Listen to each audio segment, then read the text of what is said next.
Tonight, tear gas deployed after another clash in Chicago during President Trump's crackdown on illegal immigration. Homeland Security officials say an SUV carrying an undocumented immigrant trying to flee arrest first rammed a Border Patrol vehicle. Then the Border Patrol vehicle crashed into the SUV to stop it. Chicago police say a hostile crowd started throwing objects at federal agents who then deployed tear gas. 13 officers were exposed to it. 4:47 a.m. Caracas, Venezuela. Darkness covered the city. A reinforced steel door deep beneath Flores Palace stood between federal agents and the truth. The blast came without warning. A shaped charge detonated with surgical precision. The explosion echoed through subterranean corridors, rattling the foundations of Venezuela's seat of power. Smoke filled the air. The door, designed to withstand military-grade explosives, peeled open like aluminum foil. FBI hostage rescue operators pushed through. Weapons raised. Tactical lights cutting through darkness.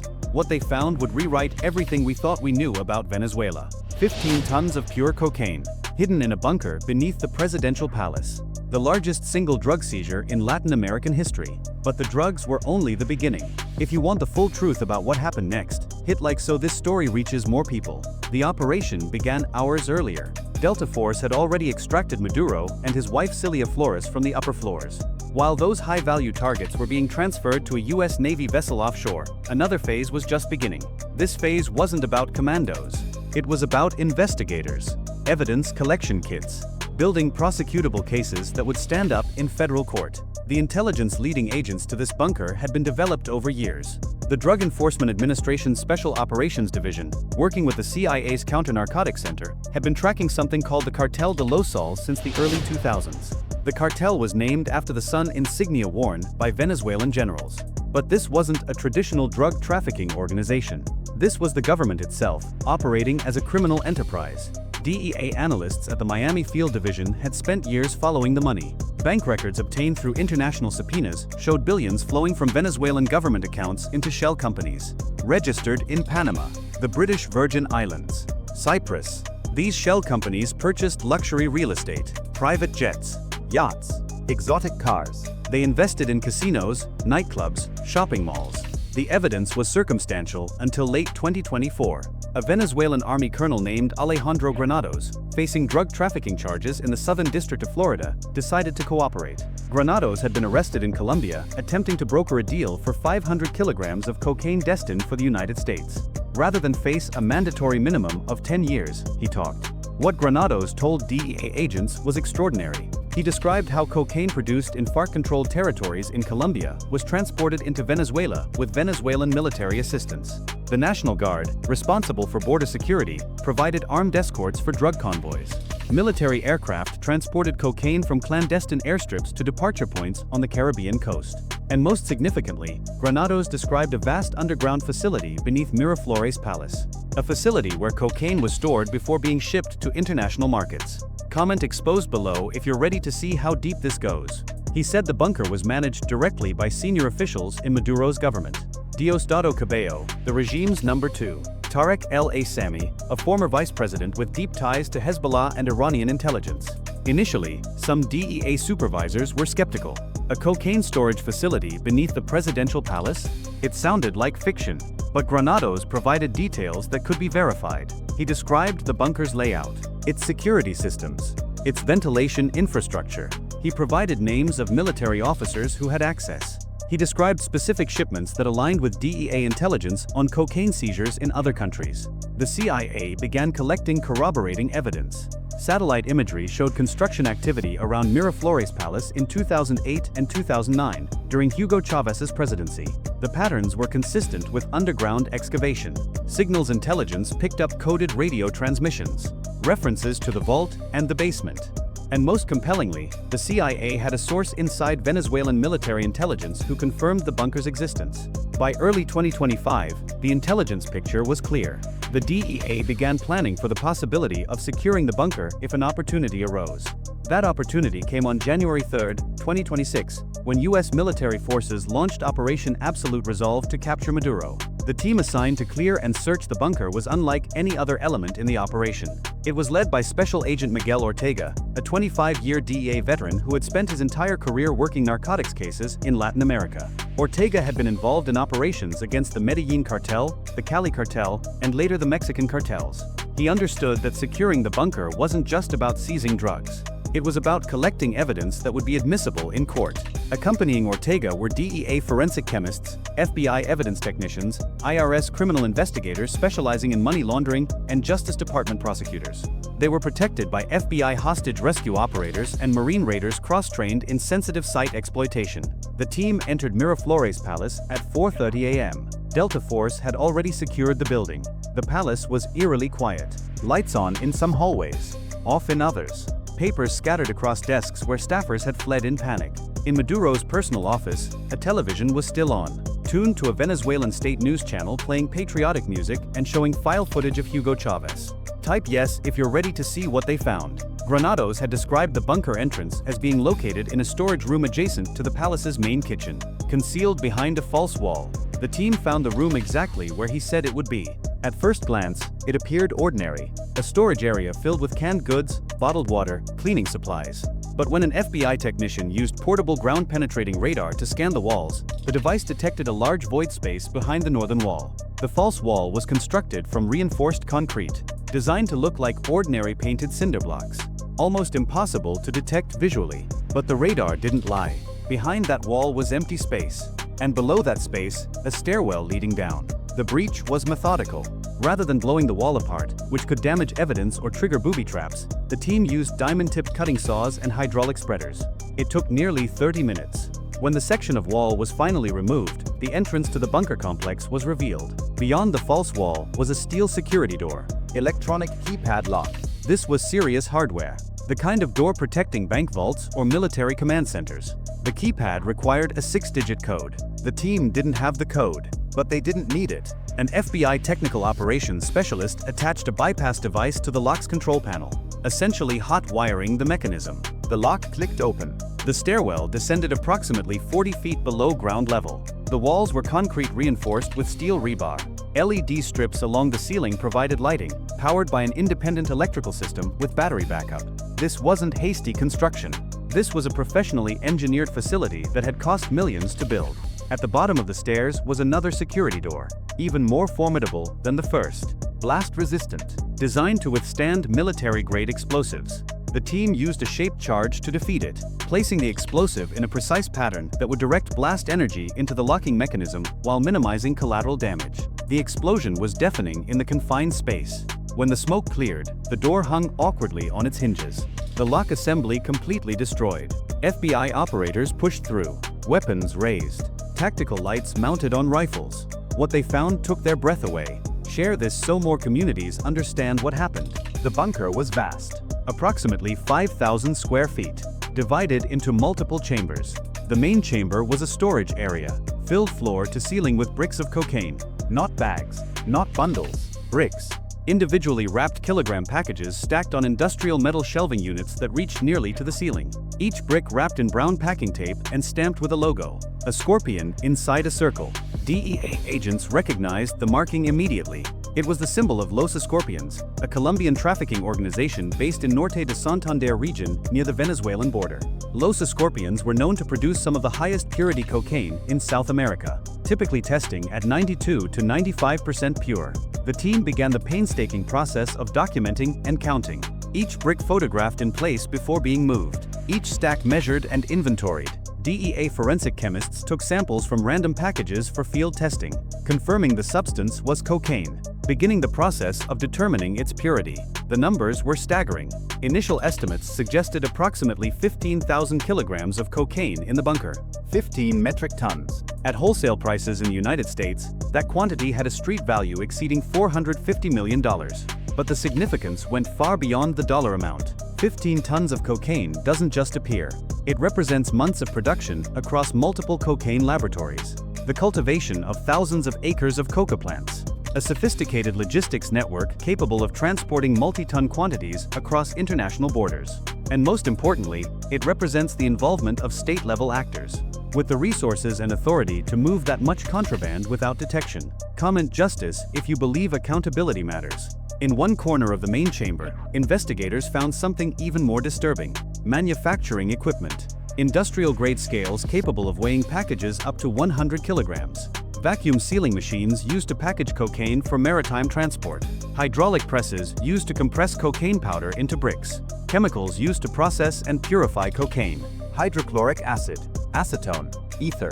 This wasn't just a storage facility. It was an active processing and packaging operation, located directly beneath the office of Venezuela's president. In an adjacent chamber, the team found records. Not digital records, which would have been easier to destroy. Physical ledgers. Spiral-bound notebooks filled with handwritten entries documenting shipments, weights, destinations, and payments. The entries were coded. Initials instead of full names. Abbreviations instead of locations. But the pattern was clear. One notebook dated from July to December 2024 showed entries for over 200 individual shipments. Each entry included a date, a weight typically between 50 and 500 kilograms, a destination code like MXV or DR3, and a payment amount in US dollars. A DEA analyst who examined the notebook later estimated that the shipments documented in that single 6-month period represented over 40 tons of cocaine, with a total transaction value exceeding $800 million. But the notebooks weren't the most damning evidence. In a small office area within the bunker, investigators found a desktop computer that had been left running. The machine was password protected, but FBI cyber specialists bypassed the security and accessed the hard drive. What they found was a treasure trove. Email communications between Venezuelan military officers and Colombian cartel representatives. Spreadsheets detailing cocaine shipments and profit distributions. Scanned copies of bank transfer receipts showing payments from offshore accounts. And most significantly, video files. If this shocks you, hit like now. The videos appeared to be security camera footage from inside the bunker itself, showing Venezuelan officials and military officers overseeing cocaine processing and packaging operations. In one video dated November 12, 2024, a man identified by DEA agents as Major General Cliver Alcala Cordones could be seen inspecting pallets of cocaine bricks while speaking on a cell phone. Alcala had been under federal indictment in the United States since 2020 for narco-terrorism. In another video dated December 3, 2024, a civilian identified as Samark Lopez, a businessman known to be close to Diosdado Cabello, was shown meeting with several Colombian men in the bunker. They examined samples of cocaine, discussed logistics, appeared to negotiate prices. The audio was clear enough that investigators could hear Lopez offering to facilitate maritime transport from Venezuelan ports to Central America. The implications were staggering. This wasn't a rogue operation conducted by corrupt military officers acting independently. This was an organized, systematic enterprise, operating with the knowledge and approval of Venezuela's highest-ranking government officials. In a third chamber of the bunker, investigators made another significant discovery: weapons. Not just small arms. Military-grade hardware. Crates of Kalashnikov rifles, RPG launchers, grenades, plastic explosives. Some of the weapons still had Russian military markings, suggesting they'd been diverted from official Venezuelan military stockpiles. Others appeared to be of Iranian manufacture, likely provided by the Islamic Revolutionary Guard Corps as part of the military cooperation agreement between Venezuela and Iran. The presence of weapons in the bunker suggested the facility was designed not just for drug storage, but potentially as a secure command post in the event of a coup attempt or foreign intervention. There were sleeping quarters, a small kitchen, bathroom facilities, and a communications room with radio equipment capable of encrypted transmissions. But it was the presence of the cocaine and the documentation of its movement that would form the basis for federal prosecutions. The evidence was overwhelming. The quantity alone was sufficient to trigger conspiracy charges carrying mandatory life sentences under federal law, and the documentation linked those drugs directly to Maduro and his inner circle. As evidence collection continued, more teams of investigators arrived. IRS criminal investigation agents began examining financial records, tracing the flow of money through the network of shell companies and offshore accounts. FBI forensic accountants started building financial profiles of key players, documenting their assets, attempting to identify proceeds subject to forfeiture. By 9 a.m., the bunker had been fully secured. Initial evidence collection was complete. The cocaine had been inventoried and photographed, the records cataloged and prepared for transport, the computer equipment seized and secured in evidence bags, the weapons rendered safe and documented. But the work was far from finished. Type truth if you want to see what happened next. The 15 tons of cocaine would need to be transported out of Venezuela and brought to the United States for destruction. The records would need to be translated, analyzed, and presented to grand juries. The computer hard drives would need to be forensically imaged and examined by specialists. And witnesses would need to be identified, interviewed, and potentially brought into protective custody. The significance of the bunker discovery extended far beyond the immediate criminal case against Maduro. It provided concrete evidence of something U.S. intelligence agencies had long suspected but struggled to prove definitively: that Venezuela had become a narco-state, where the government itself, not just corrupt officials within it, was actively engaged in industrial-scale drug trafficking. This wasn't a matter of a few bad apples. This was systemic corruption at the highest levels, and the evidence found in that bunker would reshape how the international community viewed Venezuela, and how the United States approached the problem of narco-states in Latin America. The discovery also vindicated years of work by DEA agents, FBI investigators, and intelligence analysts who had been piecing together the puzzle of Venezuela's role in the cocaine trade. For too long, critics had dismissed their work as politically motivated. Now, with 15 tons of cocaine sitting in a bunker beneath the presidential palace, there could be no doubt. By mid-morning, word of the discovery had reached Washington. At the White House, President Trump was briefed on the findings during preparations for his scheduled press conference at Mar-a-Lago. According to officials present at the briefing, the president's reaction was one of vindication. He had been criticized for taking a hard line against Maduro. Critics suggested diplomatic engagement would be more effective. The bunker discovery proved engagement had been futile. Maduro was a drug trafficker who happened to control a country, not a president who tolerated some drug trafficking. Secretary of State Marco Rubio, who had been the most vocal advocate for military action against the Maduro regime, was similarly vindicated. Rubio had spent years warning that Venezuela posed a national security threat to the United States, not just because of its alliances with Cuba, Russia, and Iran, but because it was actively poisoning American communities with narcotics. The discovery of the bunker provided the evidence to support those warnings.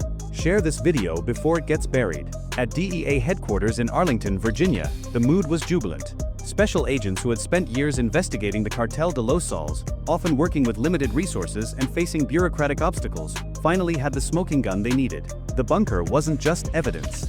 It was vindication of their work, proof that their targeting had been accurate. But even as investigators celebrated, they recognized the work ahead would be enormous. The evidence found in the bunker would generate hundreds of leads that would need to be pursued. Bank accounts traced, shell companies penetrated, co-conspirators identified and arrested. Among the most important targets were the individuals whose names appeared repeatedly in the ledgers and computer files: Diosdado Cabello, Tarek El Aissami, Vladimir Padrino Lopez. All three were already under federal indictment in the United States.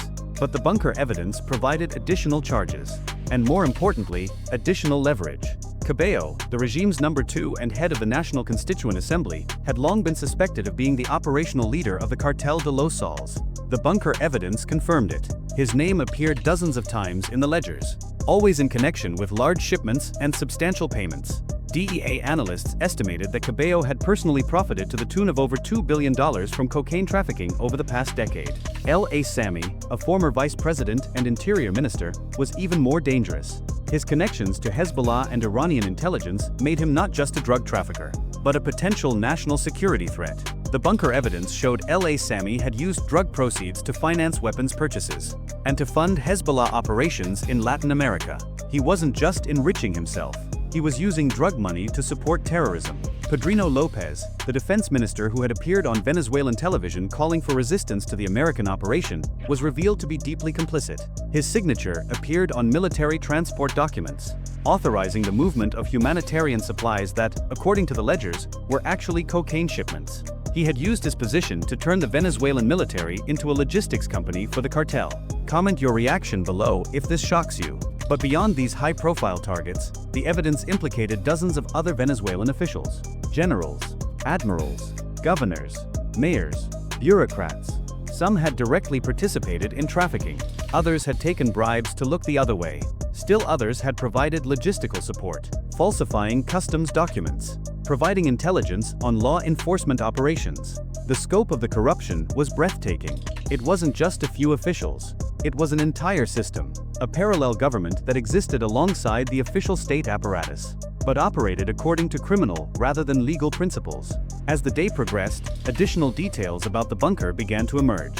Engineers from the U.S. Army Corps of Engineers who examined the facility estimated its construction had cost between $15 and $20 million. The ventilation system alone, necessary to prevent the buildup of toxic fumes from chemicals used in cocaine processing, represented sophisticated engineering. The bunker's electrical system was independent of the palace's main power grid, supplied by a dedicated generator located in a separate underground chamber. This meant the facility could continue operating even if power to the palace was cut. There were also backup communication systems, satellite phones, encrypted radio equipment, suggesting the bunker was designed to function as a command center in emergencies. The security was equally impressive.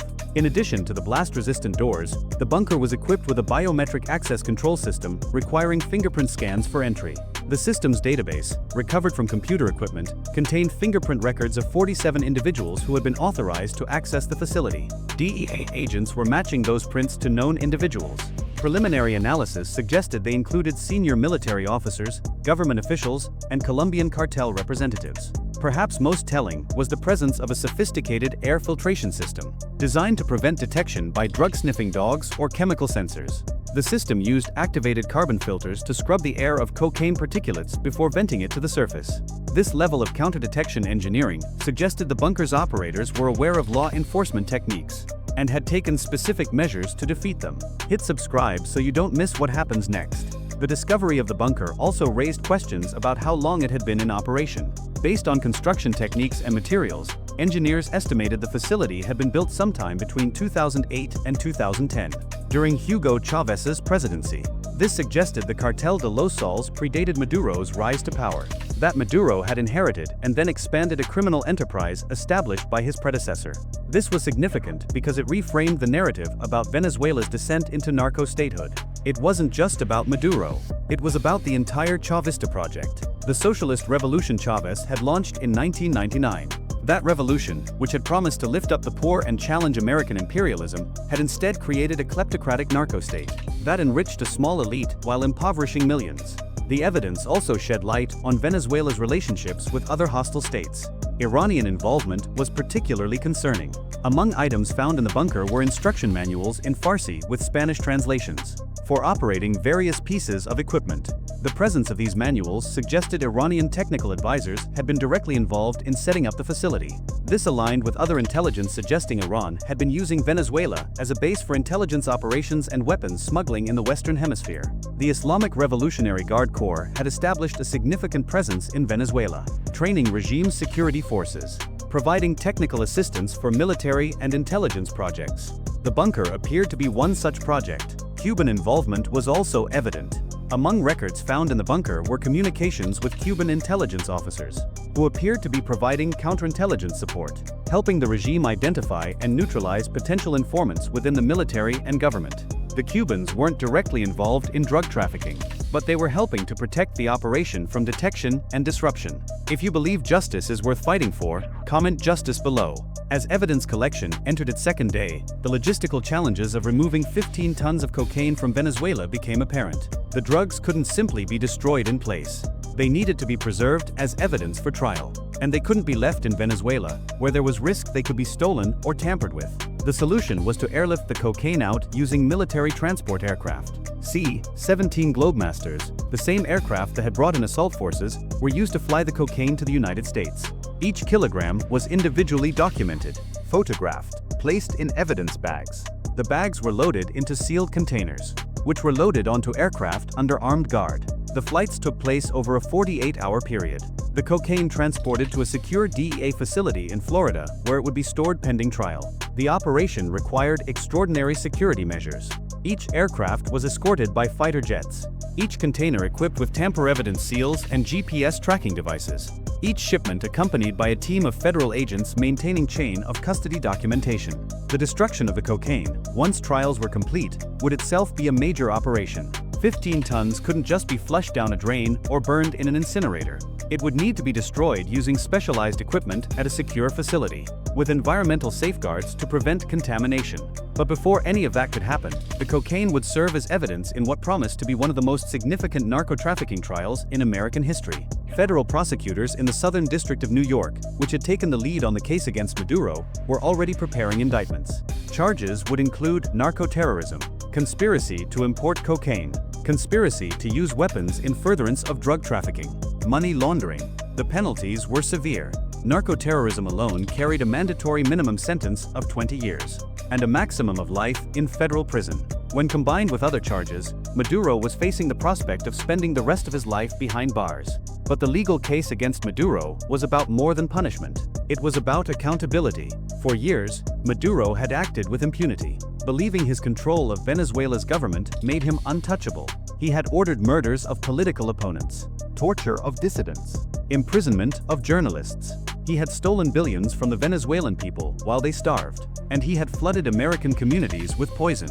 The bunker discovery ensured he would face justice for those crimes. The evidence was overwhelming. The case airtight. There would be no negotiated settlement, no plea deal allowing him to escape accountability. Share this story so more people understand what happened. As news of the bunker discovery spread, reactions poured in from around the world. In Venezuela, the opposition celebrated. Maria Corina Machado, leader of the democratic resistance, called the discovery the final proof of what we have been saying for years. The Maduro regime is a criminal organization masquerading as a government.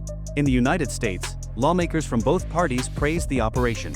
Senator Marco Rubio, now serving as Secretary of State, had been vindicated in his long-standing warnings about the Maduro regime. Representative Maria Elvira Salazar called for the bunker evidence to be presented to the United Nations as proof of Venezuela's status as a narco-state. International reactions were more muted. The European Union issued a statement calling for Venezuela to cooperate with international investigators, but stopped short of endorsing the American military operation. The Organization of American States, long paralyzed by divisions over how to handle Venezuela, remained silent. But the silence of international organizations didn't matter. The evidence spoke for itself. 15 tons of cocaine in a bunker beneath the presidential palace. Ledgers documenting hundreds of shipments. Video footage of government officials overseeing drug processing operations.